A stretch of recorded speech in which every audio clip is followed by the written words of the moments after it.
Worldwide parent coach and conscious educator Sue DeCaro is on a mission to revitalize the joy in parenting. Welcome to Conscious Parents, Thriving Kids, a podcast designed to help parents all over the world create deeper connections with themselves and their children while overcoming life's daily parenting challenges.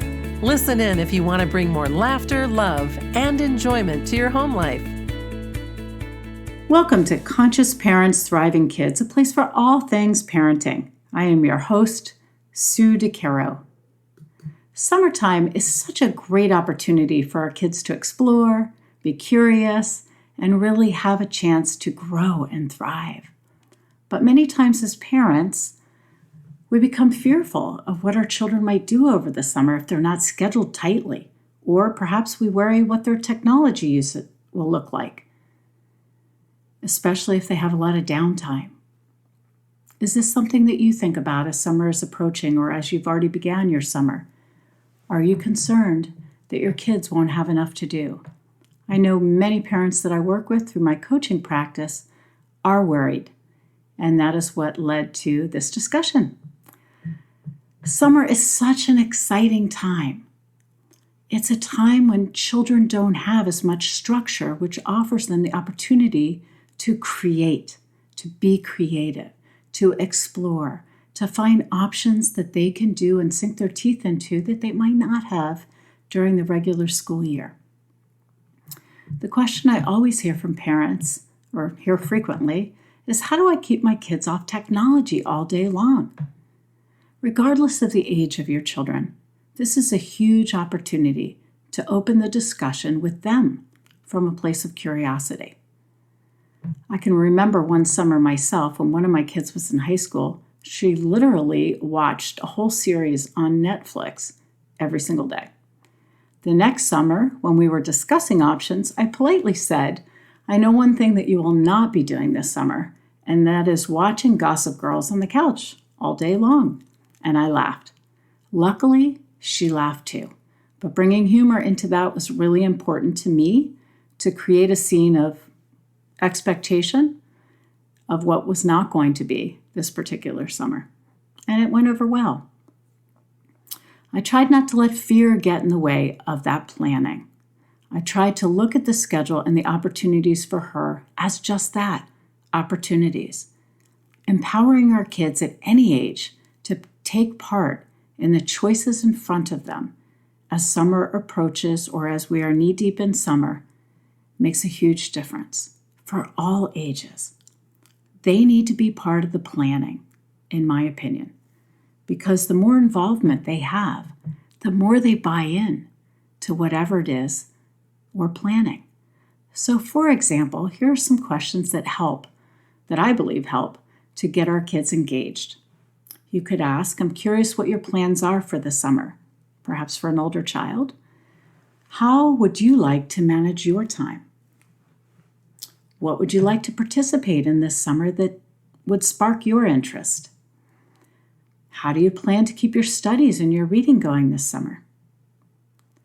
Let's make a list of the activities that you would like to try this summer to see where your interests lie. How can I help you create a plan? Lastly, can be the subject of technology. Let's talk about technology and what that will look like this summer. When we ask our children what ideas they have to create screen time boundaries for their summer, it's huge what we learn and what they come up with. Because so often it's us creating the boundaries and then hoping that they'll buy in. But when the conversation is opened and they play a role in it, it makes a big impact in how they buy into moving forward. One project that works very well with children is to help them make a list. I like to use a poster board. Help them make a list on a poster board of those things that they haven't had an opportunity to do in quite some time, or maybe never, that they'd like to see what it's all about. For example, taking an art class, or perhaps painting, learning how to swim if they don't already know, being part of a running team or learning to run. There's so many opportunities that we can help our children to connect with and to see if they enjoy. They're not going to like everything, but the more they have the opportunities to try things that may speak to them, the more they'll be able to define what truly serves their heart space. Not what we think serves their heart space, but what they think serves their heart space. And when we come up with plans for the summer that aren't structured around our fear of technology, but are structured around questions that really empower our child to think of other things they'd like to do, it helps us develop a plan. And the plan doesn't come from a place of fear or panic. What will technology look like? So together with your children, create a plan for this summer.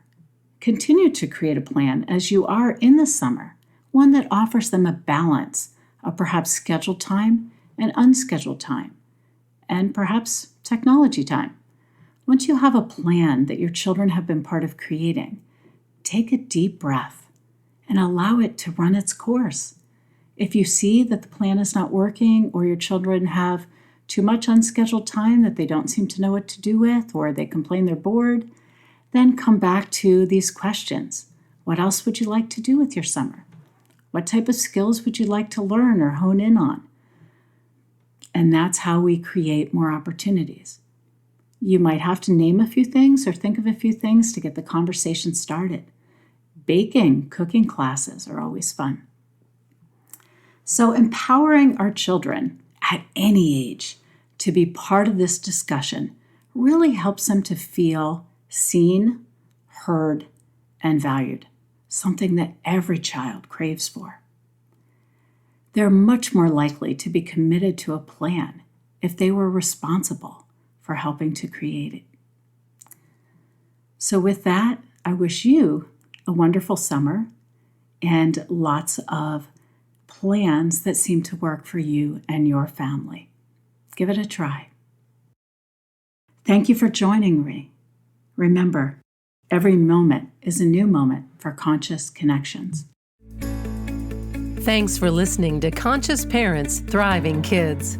If you like what you heard, please subscribe, rate, and review at iTunes or wherever you listen in. And be sure to visit DeCaroParentCoaching.com for a free download of 10 ways to connect with your child.